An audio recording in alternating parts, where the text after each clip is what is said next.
welcome to episode 39 of the Seven Figures or Bust podcast. Hope everybody is off to a great start to their day if you're watching on the live. And welcome to the number one podcast in the world for growing your insurance business, you guys. And we got a great show, jam-packed show ready for you guys today. Just wanted to make sure that everybody was reminded about giveaway Friday, free giveaway Friday. So we're going to be giving away T65 leads to anybody, not anybody, but one special person, one lucky person.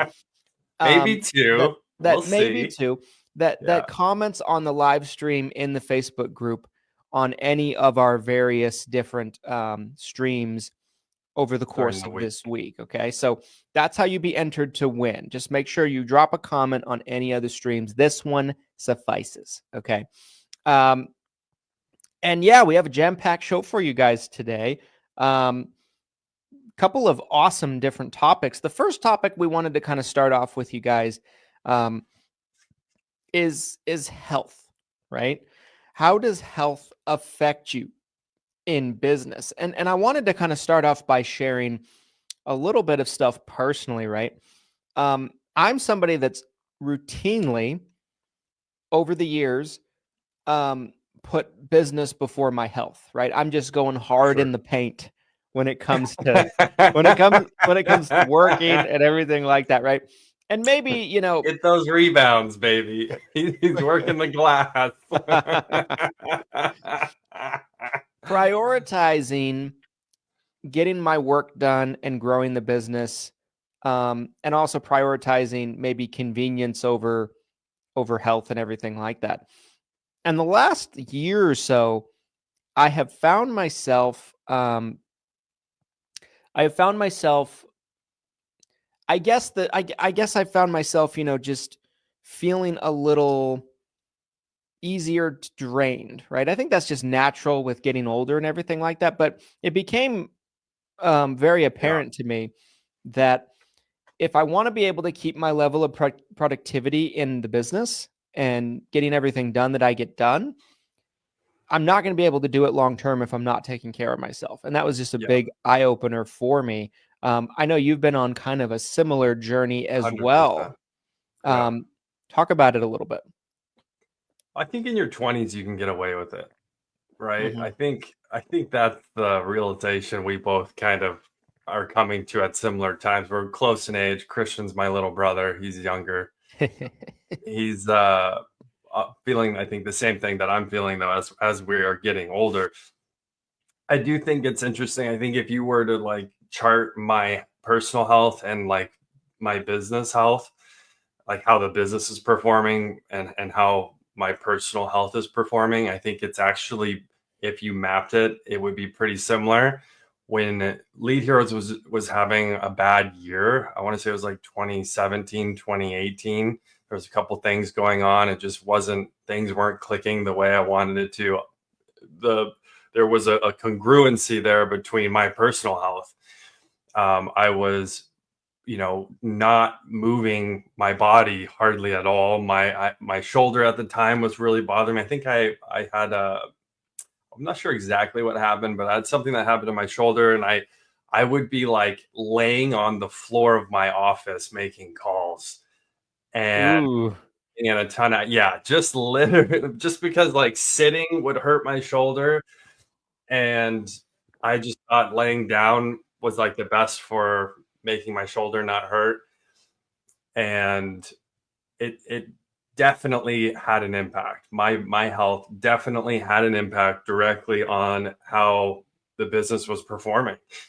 And now, and this kind of fits in. I don't think we talked about it on the gimmick hack, and I wanted to bring this one up, our gimmick hack segment, because this is one of those things that a lot of people pumped out for a long time, where it's like, you have to prioritize your health in order to be really successful, or if you want to make a bunch of money. And again, in my 20s, when I'm hearing that, I was like, bullshit, like you don't have to do that. Not necessary. But now, as I'm getting also just to see how much, like you said, productivity wise, how much prioritizing my health, working out, I try to work out every morning. much that has benefited our business. I think it is a hack for sure. I would agree. I mean, and I think you hit it right on the head when you said, like, both of us started our careers when we were really relatively young, right? Yeah.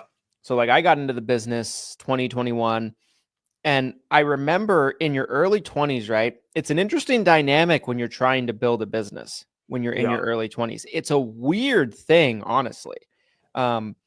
Because I remember situations where, my wife and I weren't married yet. We would be dating, and we'd be up late at night, drinking our brains out. Yeah.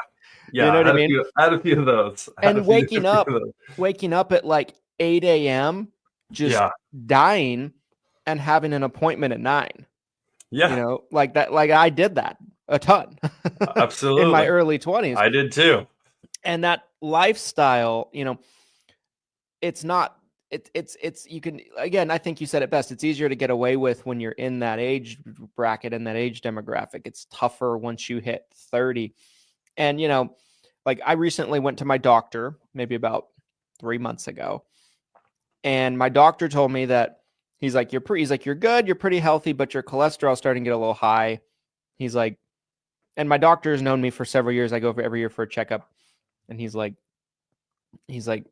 knowing you, he's like, you're too busy to prioritize your health, but you need to start because this could turn into a bit more of a problem, that kind of thing. Right. And so, I've started to take it incredibly seriously to start my day going to the gym, working out. People have been asking me, by the way, they're like, why do you go to the gym? I've been getting like DMs like, why do you go to the gym? Really? You have a gym in your house. What's wrong with you? Oh. And it's like, and I'm like, while this is true, the gym is really close to the office. It's just a convenience thing, right? The gym that I go to, it's just easy to beat the traffic and get out here, early in the morning kind of thing. On the days I work from home, because half the week I work from home, give or take, I use the home gym. But I think, like, it's one of those things where if you live an unhealthy lifestyle and you're younger, let's say, and you're burning the candle at both ends, if you will, it gets to the point where you can still get the same amount of work done as you get older, but it just takes more and more of you, right, to get it done. That's kind of the way I look at it. Like it's takes more and more effort to get the same amount of work done that maybe would take half the amount of effort 3 or 4 years ago. So my nephew, he graduated high school sometime in the last 4 years, 3 years ago. And my family, we all got on a Zoom call together because I think this was around the pandemic. So we're all so even the family that were kind of nearby, I think we were all on a Zoom call together, and we were all kind of going around. It was kind of cool. We're all going around giving him advice of like, hey, congratulations, you're graduating high school. Like, here's kind of my one thing. Can I interject real quick? Yeah. I always feel like when I'm in that situation with someone who's graduating high school, I always feel like they don't listen to me.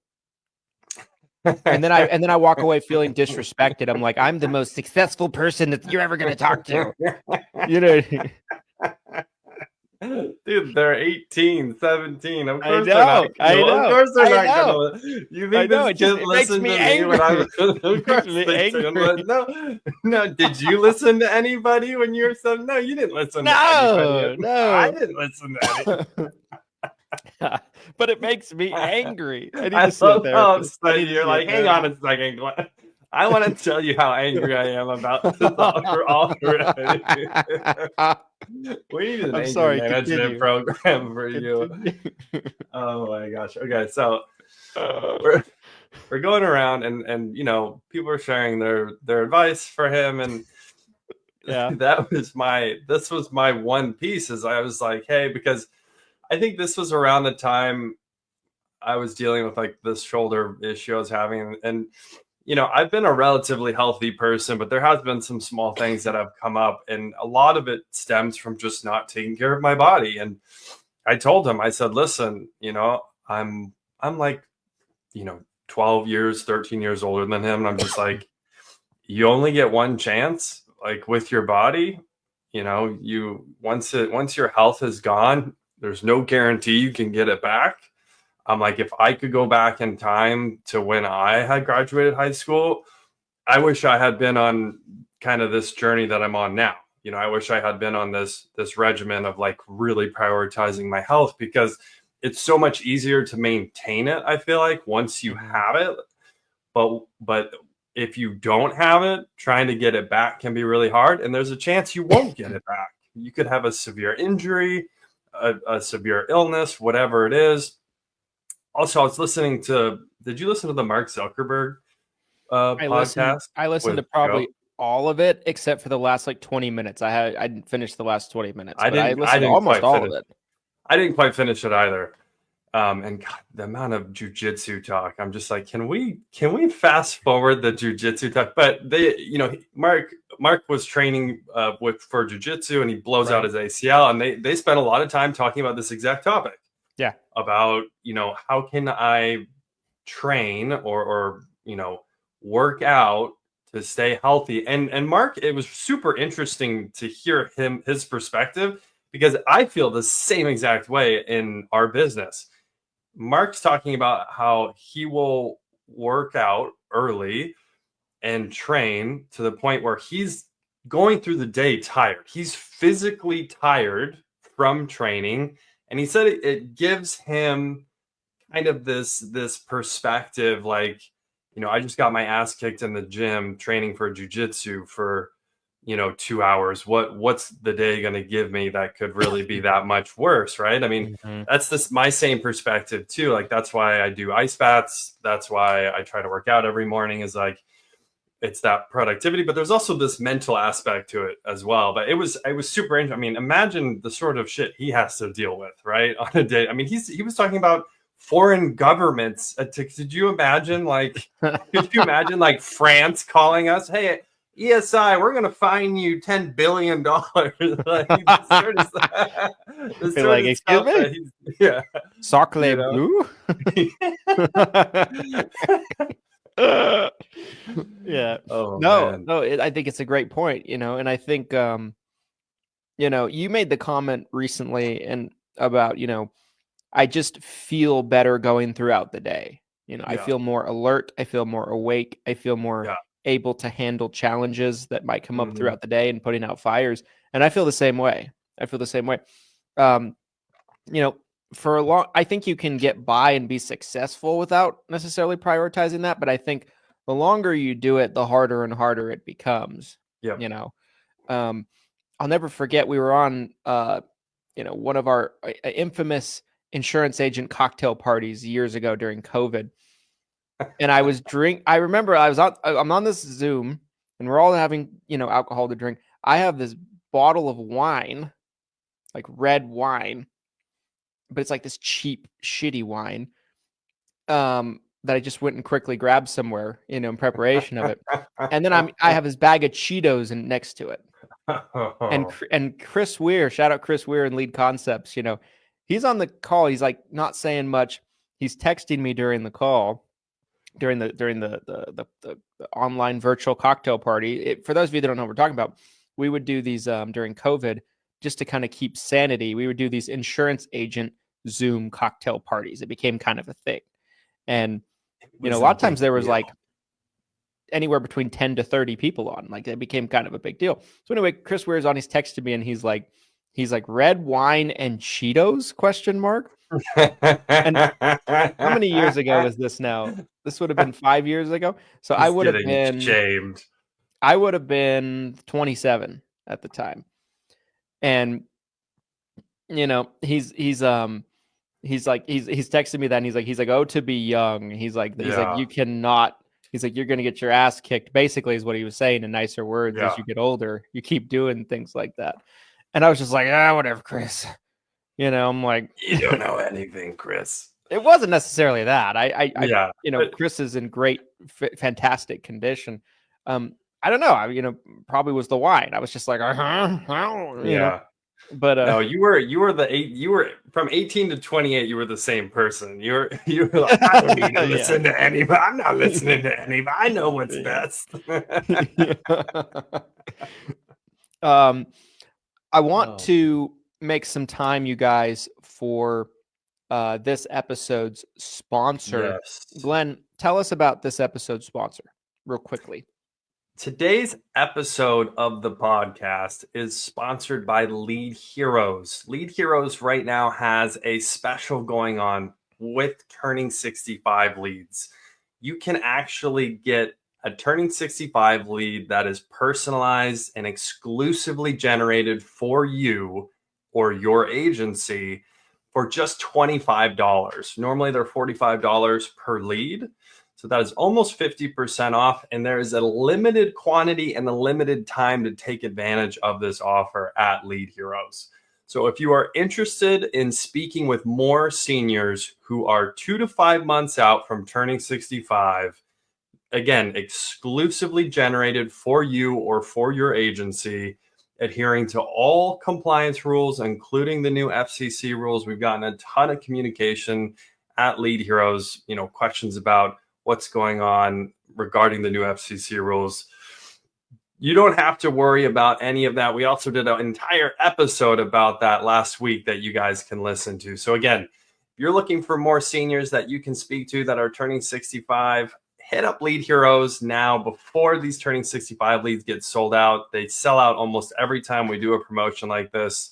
That's leadheroes.com, leadheroes.com. Love it. Love it. Now let's shift gears to the main topic of this episode, right? And that is, what does it take for an agent to go from 6 figures, potentially multiple 6 figures, to 7, right? What is the difference?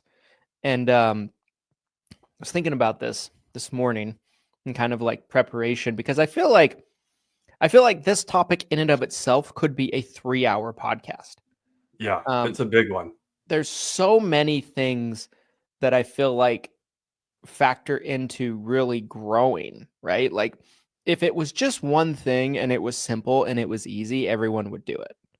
I think it's a multitude of different things, but I wanted to kind of start off with kind of your early thoughts on this, right? Like as we're beating this topic back and forth, what do you feel like is some of the biggest contributing factors that make that difference? Because in your business before we merged, right, you were in the 6-figure range, then the multiple 6-figure range, then in the 7-figure range of the company prior to us merging, right? I mean, now it's just ridiculous, but but talk about that a little bit. We'll have to change it to the 8 figures or bust podcast here soon, you guys. This topic is meaningful to me because I understand the frustration of being at that 6-figure level and you feel really successful. You're like, I've got a business that's generating revenue and it's not nothing like this. If you're generating multiple 6 figures, pat yourself on the back. You're doing great. Most businesses struggle to even get that far. But then, of course, you're looking at that next milestone. How can I get to 7 figures? How can I go from 6 figures to 7 figures? And what I can tell you guys is I went down many different paths thinking I was going to shortcut my way there. And many paths that I chose were complete misdirections. They were not the right path. Ultimately, what got Lead Heroes specifically to 7 figures from 6 figures was doing our core business right, really correctly honing in that core service, which is taking a trained virtual assistant, having them make phone calls on your behalf and passing along that call verified lead, that core process at Lead Heroes, and scaling that. And at the time, the process that I thought would get me there was going horizontal.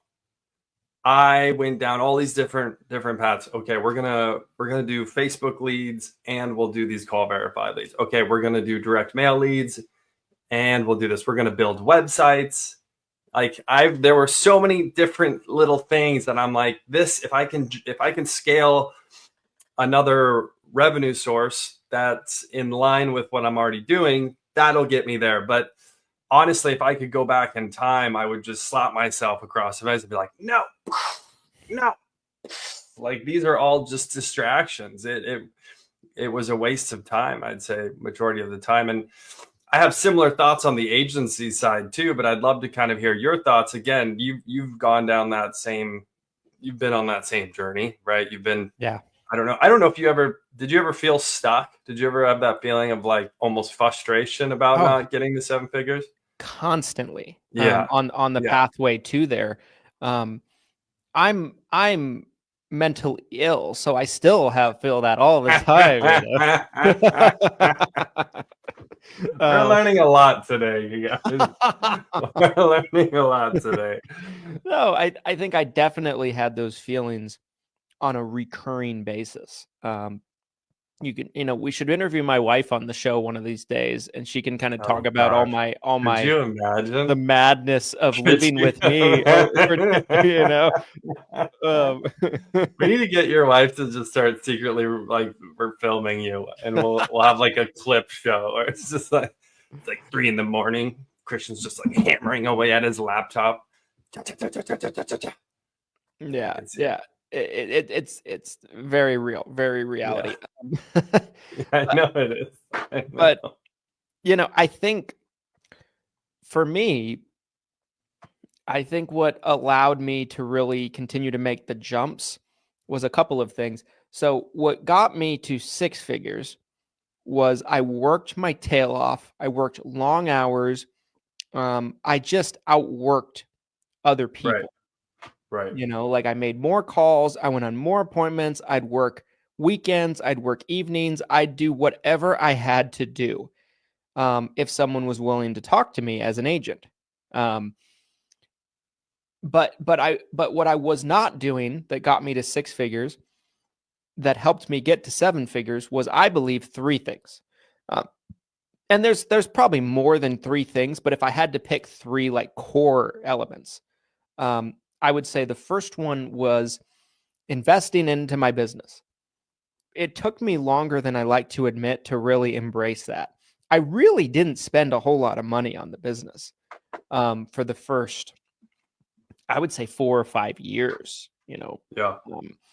And it was really just me busting my hump. And I grew the business probably to multiple 6 figures just off of that. And then I don't think it was any like light bulb moment or something clicked. Something along the way. I think I might have read a book. I might have did a training. Might have watched a video. I don't remember. But I started. It might have been a Cardone video, actually. I think he was doing an interview with someone, and he said, at a certain point, if you don't spend money in your business, you can't grow. It's impossible. That was the phrase he said. I think that's what it was. And I was like, well, damn. I'm like, that's me. And I was already at a point where I felt like I wasn't growing nearly as much as I was before. Right. I would go at the beginning, and this is easy to do. Let's say your first year you make 50K, second year you do 100K. You know what I mean? You're doubling up. And then maybe the next year, you go from 100K to 120. It's like, okay, Right. I didn't grow as much, but I'm still growing, but the growth slows down because you're a one-man show. You're not spending money on your business. That was the second thing, was being willing to bite the bullet and bring on team members and grow our staff. And I think about everything the company does today.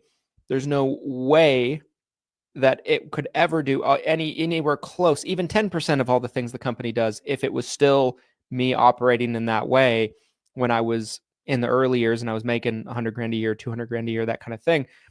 And I think the third thing is not wasting my time on things is something I had to learn. Not wasting my time on things, learning the value of my own time, and understanding that you know, and even to an extent, like I remember years ago, I don't remember how many years ago, you might, but I remember you calling me and I just got done with an appointment and I had like 4 appointments that day in the office.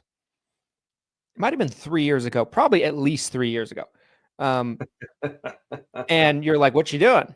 I'm like, oh, I just got done with an appointment. You know, I wrote 6 apps today or something like that. Yeah. And you're like, why? You're like, what are you doing? And I was like, what do you mean? I wrote 6 apps. And I'm like doing the math. I'm like, I made, I made this much money for the company today.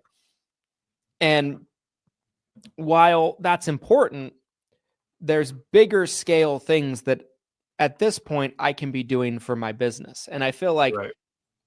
at the beginning of building an agency, you have to write the business. You have to write the business. But when you're trying to go to 7 figures, and there's very few people I've ever met that, grow to 7 figures and, they grow past 7 figures and they figure this out. There's some, that make it to 7 figures without isolating some of these things, but there's few and far between, I feel like. And so the big 3 for me to just kind of, rewind was, understanding the value of my time, spending money, Yeah. and being willing to hire. All 3 of those things terrified me. I was terrified to spend money. I was terrified to hire people. Hiring people at the beginning was crippling for me. I knew I had to do it for probably 2 years before I even did it. Yeah. But I didn't want to do it. At the time, hiring somebody was as much as my mortgage was. One person every month. Right. And I'm taking on a second mortgage. That's what I kept telling myself. And removing myself from personally producing was scary to me because I was the best producer in the company. Right. Yeah. So I'm like, how do I take myself, the best producer, out of producing? And that all was very scary to me. But all of those things allowed me to put my time and my focus into things that propelled the company way forward by doing, real big things and power moves, for the business. And I think those things all played really, really pivotal roles. I'm sure there's other things that we're going to dissect and dive into, but those were the things that really that's a good 3. That's a good 3.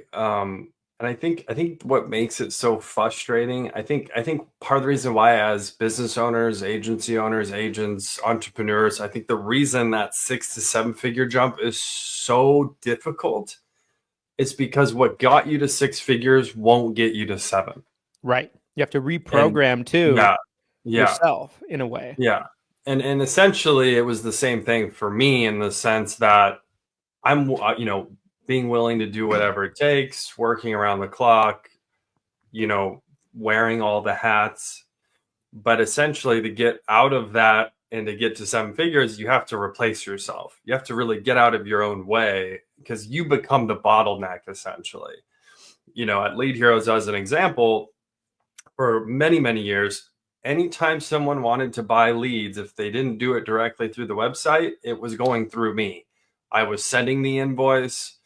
I was talking to the agent on the phone, the agency on the phone, explaining how the program works, any sort of customer service related issue, so I had already developed the operations side of it, of how the lead gets generated, the call center aspect, the management in the call center. I'd already removed myself from that piece of it. And I was able to figure that out pretty fast for whatever reason.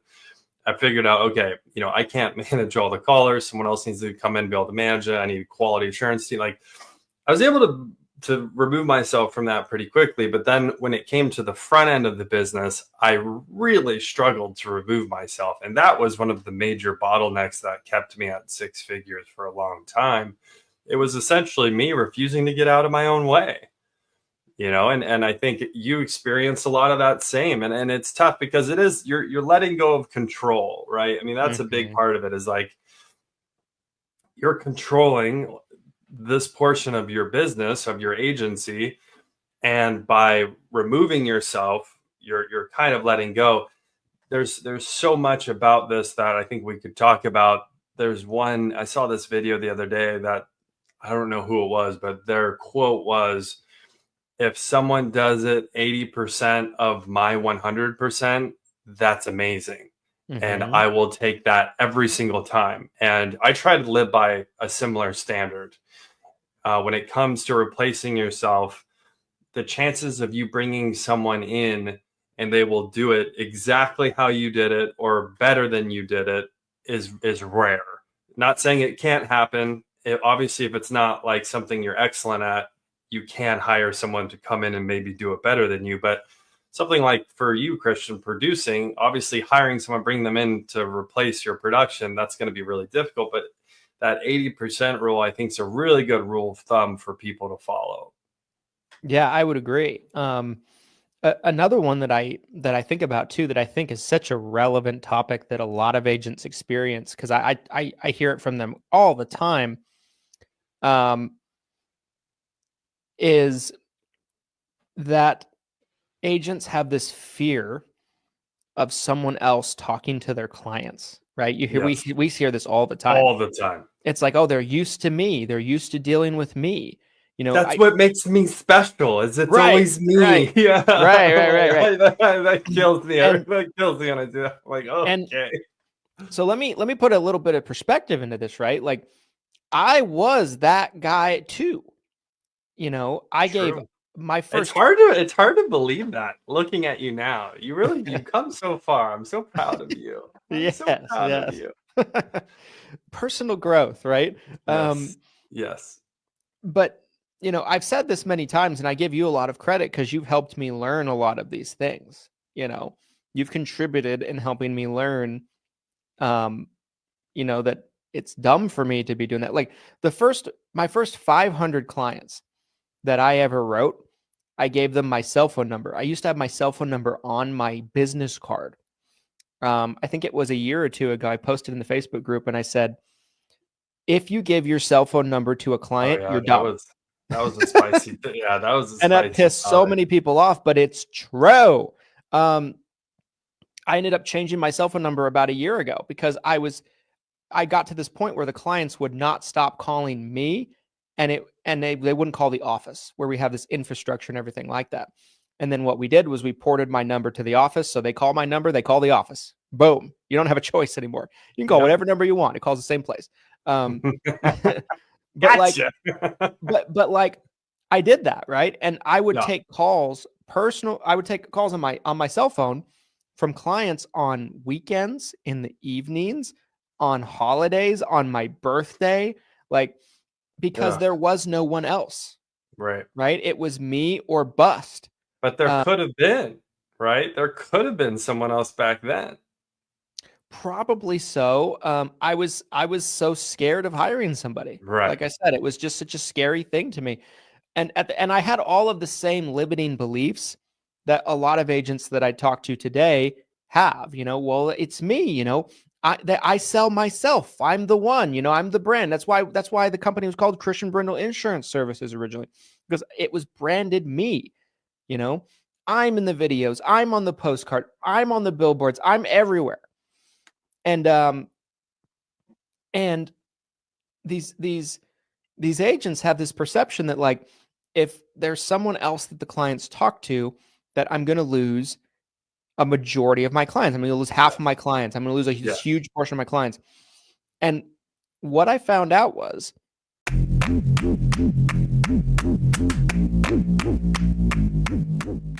this episode of the Seven Figures or Bust podcast is brought to you by Everything Senior Insurance. Guys, if you're looking for an FMO in 2025 to be a partner with you and really support the overall growth of your business, Everything Senior Insurance is the one-stop shop to allow you to get plugged in with great resources. Whether it's ACA contracts you're looking for, whether it's Medicare contracts you're looking for, whether it's final expense and life contracts that you're looking for, Everything Senior Insurance has got you covered.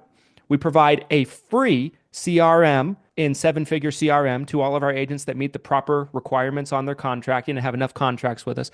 We provide discounted leads with Lead Heroes, discounted virtual assistants with Hire Heroes, and we provide just year-round support to just be there and help you out in your business, as well as fantastic training. Glenn, what do people need to know about Everything Senior Insurance, the FMO? At Everything Senior Insurance, we've really combined all of our resources to create an FMO that can be a true one-stop shop for a senior insurance agent. Most FMOs have only maybe one resource or even no resources beyond offering that contract. We want to provide value to you as an agent to help you grow your book of business. Or if you want to create an agency, we want to help you grow your agency. And there's so many resources that we have put together to really help you grow your business. So if you are looking for a true partnership, someone that will invest in your business, please reach out to Everything Senior Insurance. We would love to help you grow. Thanks for listening to this message. And now back to the show.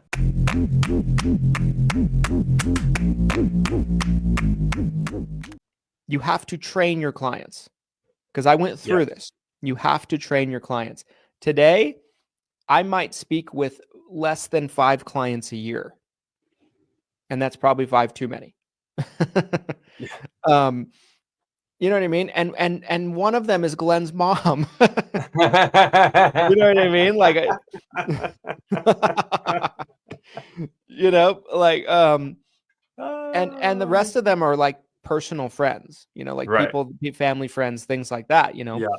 It's very rare that I have any interaction these days with a client, because we've built this system and this infrastructure, and over time we've trained them to talk to our other people, and we've trained them to not only talk to our other people, but trust in them that they'll be able to handle their problems and their issues.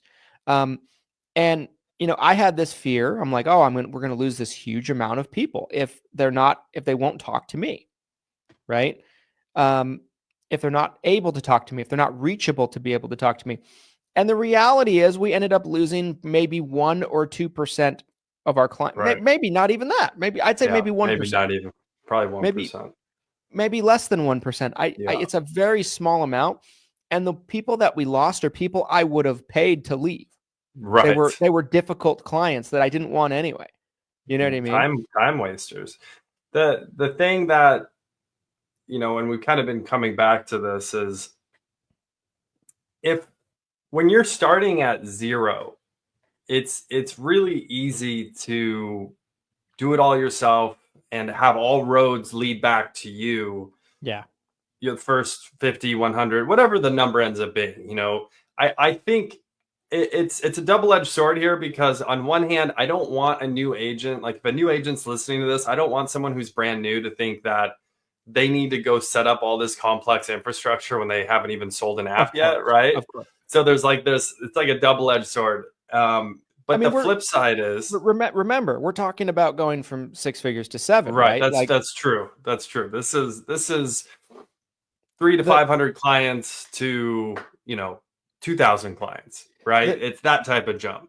The lesson, if you're new, that I would take from what I just talked about is, don't give out your cell unless you're planning on changing it, right? Have like a VoIP number, right? Something like that. I want you to post it again in the group today. I want you to post it again. Be like, you're dumb if you post your cell phone if you give your cell phone number.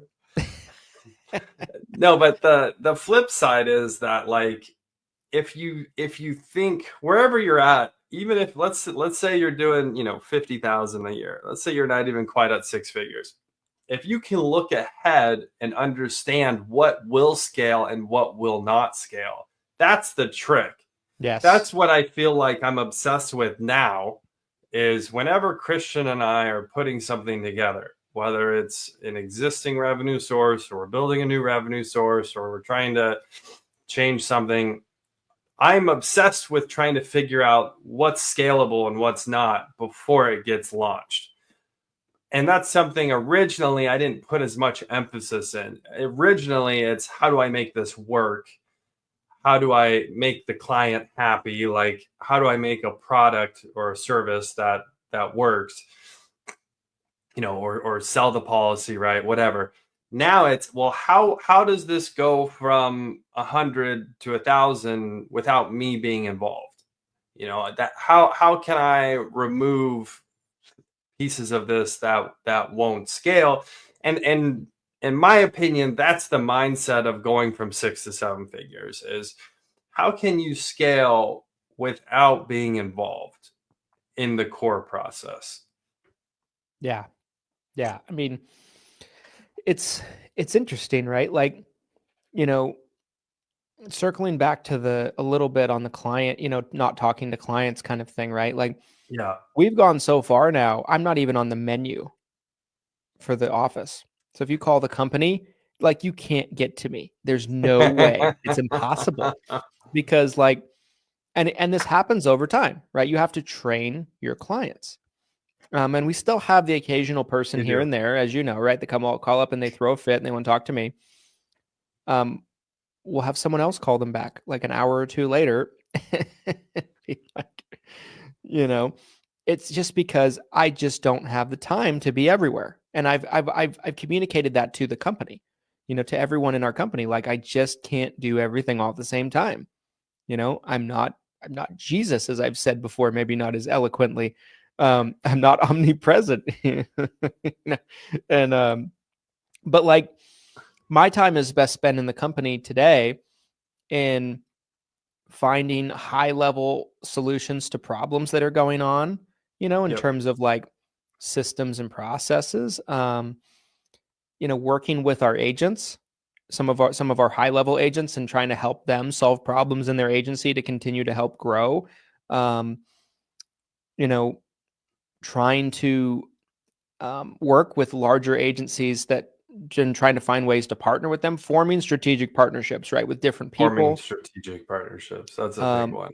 finding ways to market our various services, right, finding creative ways to market, honing in our marketing and our promotion, the summit, all of these Tell the things. people what you're doing today. Tell the people what you're doing today. Oh, That's a yeah. Yeah. high level 7-figure type task. Yeah. I am going on the telly today, ladies and gentlemen. I'm going on Telly. television. I'm going on our local Fox 13. As many of you might know already, we sent an email blast out yesterday to all of our agents and clients, basically informing them that we're rebranding from Christian Brindle Insurance Services as an agency to Everything Senior Insurance. And so today, in probably about 3 or 4 hours, I'm going on our local Fox 13 to do an interview and talk about our rebrand to try to make sure that we get the word out. So yeah, that's a great example. That's something that only I can do in the Yes. company, right? Like, Yes. it's a very difficult proposition to send one of our team members at this point to do that. Now, maybe Yeah. down the road Right. that Maybe. gets to, maybe that For sure. changes. But today, that's a Christian only task. So I think when you're growing and you're looking to scale, identifying like where is the most value that your time can be spent in your business. What's going to move the needle the most? Is it you doing data entry into your CRM? Is it you personally selling policies? Is it you finding ways to generate an incredibly high quality lead that you can scale with, right? Right. Through marketing efforts or anything like that? Is it figuring out how to cross sell? Like, it's probably not doing data entry into your Right. CRM, Right. right? But like, making a list of everything that you do on a day-to-day basis. That's something I've done before. And then Yep. looking at it and be like, that wasn't a good use of my time. That wasn't a good use of my time. That wasn't a good use of my time. And then finding ways for it to still get done, because it needs Yep. to get done, but without you personally having to do it. And that's what really helps the business take leaps towards that 7-figure mark. 100%. This has been such a great roadmap, I feel like, for someone I wish I had this type of information when I was stuck at 6 figures, because it's a really frustrating feeling to feel like you're stuck, to feel like you're spinning your wheels. You keep doing the same thing every day without making those changes. I think the thing that I keep coming back to when I'm thinking about my own personal experience in this conversation and what is most likely limiting these agencies, business owners that might hear this podcast, I think it's really fear that's keeping you at 6 figures more than anything. because there's these pieces of your business that you really have to let go of to scale. You become the bottleneck. I can't stress it enough. Like I already mentioned, is probably the number one thing, and it's very similar to Christian in the agency letting go of personal production, Christian in the agency letting go of customer service, and having his cell phone number be the agency number. Yeah. I went through really the same thing at Lead Heroes. I was the point of contact for customer service. I was the point of contact for sales. Like that was the number one bottleneck. That was one of the number one pieces that kept me from going from 6 to 7 figures. Like you have to have the infrastructure, the staff. You have to let go. You have to spend your time doing even more important things than the actual sales and customer service. Sales and customer service, look at any company in America, around the world, like those are hired for positions. The CEO, the owner, the president, whatever your title is as owner of your business, like you should be able to do those things, but you can't be the only one doing those things. Right? Absolutely. I almost feel like there's 4 like basic principles that you need to master, right? I think lead flow and marketing. You need lead flow and marketing. Technology, right? Because I think about also in my early years, I wasn't even using a CRM. I had paper apps for everything and file cabinets. I was 21, 22 years old. I was like a senior. I was like a boomer. I didn't know any different. I didn't know any better, So you need systems and technology to make your life easier. You need standard operating procedures and processes internally for how things are done, because that helps you onboard people better. It helps give direction to people better when you bring people into the business. And then I think the 4th thing is you can't be alone. You just can't be alone. You have to you have a ceiling of what you can accomplish by yourself. There's so many people that I've seen over the years, and I know you have as well, that are agents that they just, they're these guys that have been in the business 10 years, 15 years, 20 years, maybe longer. And they have this pride that they do everything by themselves. Yes. It's like this point of like, contention where it's like, look at me, I do all this by myself. I'm better than you. But it's like, yeah, your business is shit compared to mine. Like it just is, like when you really look at it, like someone needs to tell some of these people that, like your business is 1% or 5% is the size of mine.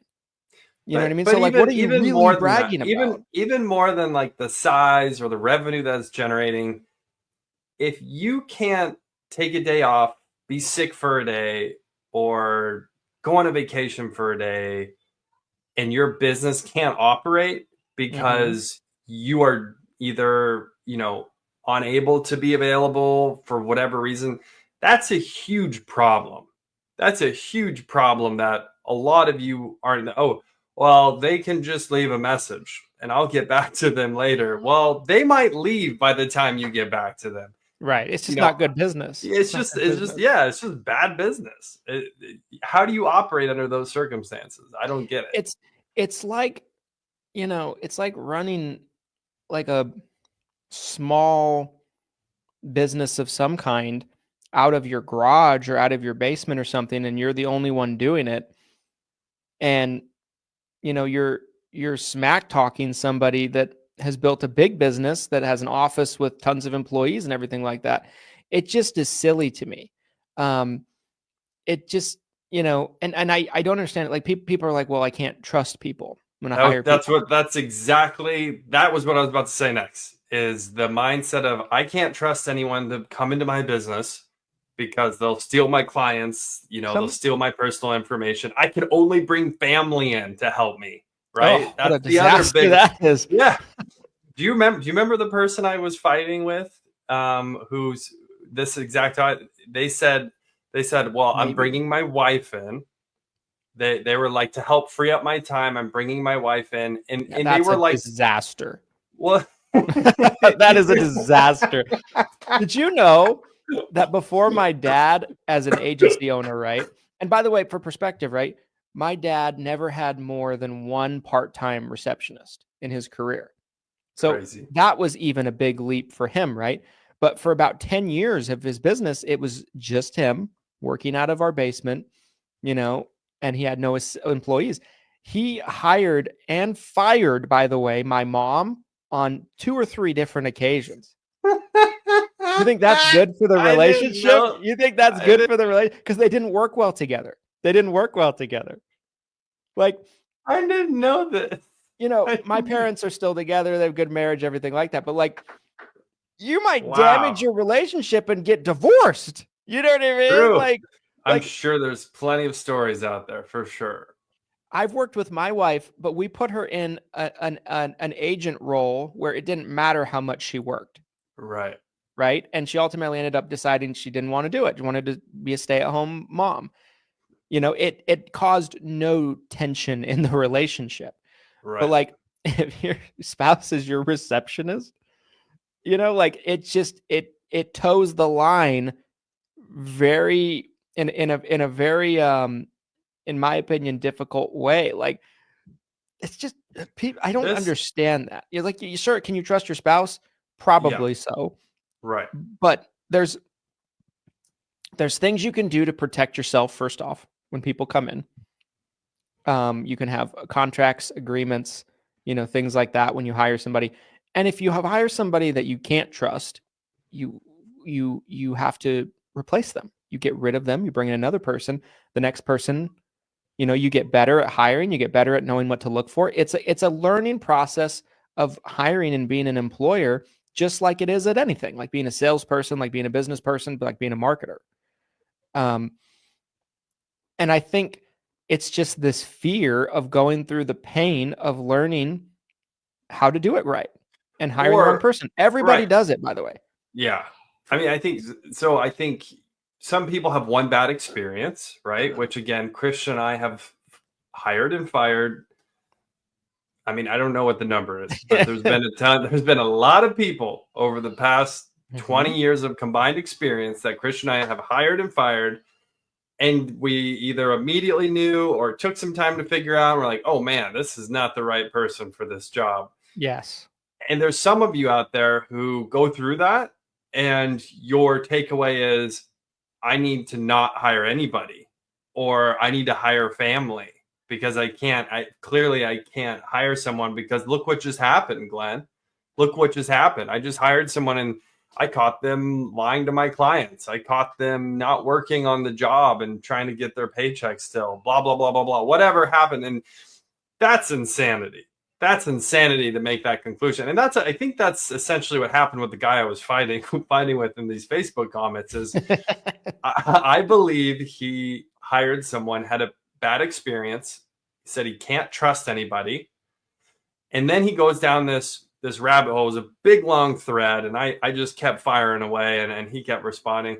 But his whole thing is he's like, I'm going to get my time back. I'm going to be able to spend more time with my family. I'm going to bring my wife into my business. I'm like, what do you say? I'm like, you're talking out both sides of your mouth right now. Right. So let me get this straight. You're going to bring your wife into the business. Yes.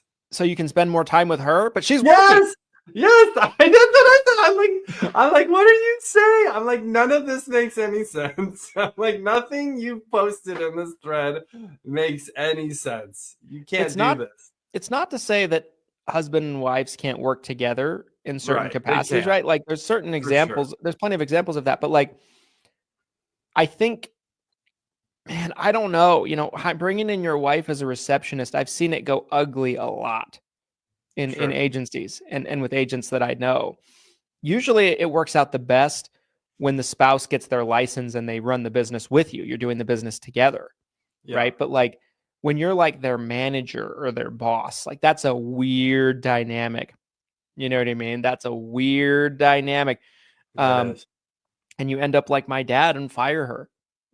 And that's so crazy. That's so great. I had no idea. I love it. So that was, long before he ever hired anybody into his business. And then he hired a part-time 20, 25-hour receptionist, and that's never went past that, and he was So like, oh, this is okay. Let's circle the wagons here. We're coming up at the end of the hour.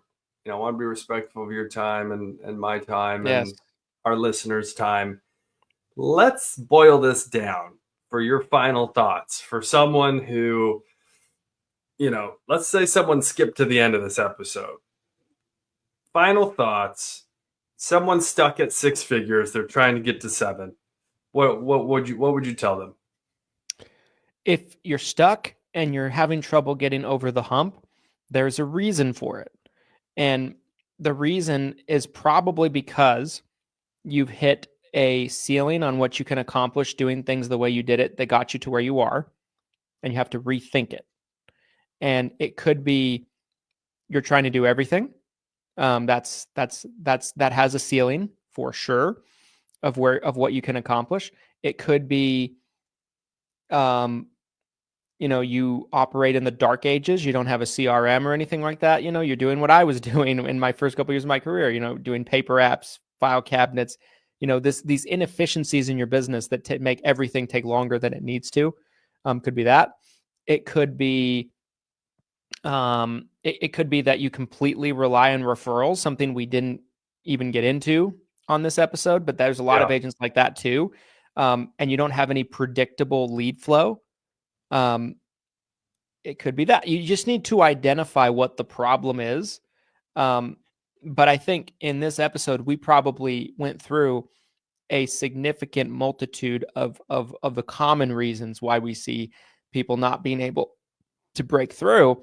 But you just need to identify that, and then you need to make yourself uncomfortable and get out of your comfort zone, and in many ways get out of your own way to allow change to happen with what you do in the business and how your business operates. And I think that is the real key, right? Because you have a foundation. If you're in the 6-figure range, multiple 6-figure range, you have a strong foundation of a business.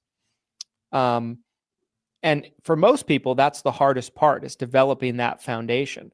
So you've done the hardest part, in my estimation. Now you just need to identify, okay, how do we take this foundation and build off of it, right? Like, you have a foundation, but the house just doesn't show up on it, right? You need to build the house out of it with different materials in order to, kind of get where you need to go. So that would be my final thoughts on advice I would give to anybody that's watching that might find themselves in that predicament. I think everything you said there was great. I agree with all that. I think for me personally, this was probably about a 3-year journey of going from multiple 6 figures to finally hitting that 7-figure mark. And I kept making changes. So, step 1 is understanding that you are going to have to make changes. If you start to hit that plateau and you're not seeing the type of growth that'll get you to 7 figures, you need to first understand changes need to be made. I understood that pretty quickly, but what I was doing is I was making changes in the wrong places or the wrong things. I was trying to change up essentially what I was selling. I wasn't trying to change up operationally, replacing myself. And that was really the thing that ultimately got me from that multiple 6-figure mark to 7 figures, was replacing myself at some of these core tasks: sales, customer service, operations, bringing in the right staff, making sure the right systems and infrastructure is there. You need to get on top of your business and stop operating inside your business. That was ultimately the change that really led me. It wasn't getting into all these other things I was experimenting with. It was driving the ship, but getting out of being inside it. So those are my final thoughts. Again, I want to reiterate what Christian mentioned at the start of the episode. We are doing Freebie Friday. Every Friday, we're doing a giveaway. All you have to do is comment on one of our live streams here in the 7-Figure Medicare Agent Facebook group. If you're listening to this podcast or you found us somewhere else and you're not in the 7-Figure Medicare Agent Facebook group, you need to get in there. Just search 7-Figure Medicare Agent on Facebook. You'll find the group. It'll pop right up. Jump in there and then just comment on any of the live streams from the current week. Every time you comment, it gets you one entry into the Friday giveaway. So there will be 4 episodes, Monday, Tuesday, Wednesday, Thursday. You can potentially enter up to 4 times, which gives you much better odds of winning. And then Friday afternoon, Friday evening, we announce the winner. And this week, it's going to be free Turning 65 leads, potentially multiple winners this week. So if you haven't commented yet, get in the comments, drop something, ask us a question, comment on the episode, give us some aspect or some insight of what you're thinking based on the episode that you're watching or listening. And best of luck on our giveaway every Friday freebie Fridays, as I'm calling it. Freebie Fridays, everybody. I love it. Again, to reiterate, best of luck to you guys if you enter. All you have to do is comment on one of the streams in the Facebook group to enter. Hope you guys have a great chance of winning. Thank you guys for making it all the way to the end of the episode. If you're watching on a platform or listening on a platform that allows you to do so, give us a 5-star review, subscribe to the show so you don't miss any type of episodes. If you're watching on YouTube or anything like that, make sure that you throw some comments into the comments section so we can interact with you. And thank you guys so much for watching all the way to the end. If you watch the replay on a platform that allows you to do so, comment #team replay. And we'll see you guys on the next episode of the 7 Figures of Buzz podcast. Thanks, everybody. Happy selling.